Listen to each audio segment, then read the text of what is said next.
আজকের রেসিপি দেশি চিংড়ি মাছ দিয়ে বাঁধাকপি। আমি একটা মশলা বেটে নেব। কাঁচা লঙ্কা, আদা, রসুন জল দিয়ে একটা পেস্ট তৈরি করে নেব। এবার মাছগুলোকে হলুদ লবণ মাখিয়ে নেব। দিয়ে দেব কড়াইতে তেল। গরম হলে মাছগুলোকে ভেজে নেব।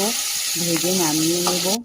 ওই তেলের মধ্যে আরেকটু তেল দিয়ে আলুগুলোকে দিয়ে দেবো। হলুদ লবণ দিয়ে আলুগুলোকে ভেজে নামিয়ে নেব। ওই তেলের মধ্যে আরেকটু তেল দিয়ে দেব গোটা জিরে, তেজপাতা, দেব টমেটো, কাঁচা লঙ্কা, বেটে রাখা মশলা দিয়ে নাড়াচাড়া করে দিয়ে দেবো হলুদ লবণ।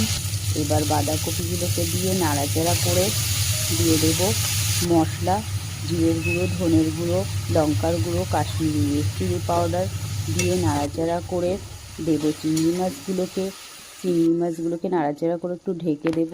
তারপরে মটরশুঁটিগুলোকে দিয়ে উল্টে পাল্টে নাড়াচাড়া করে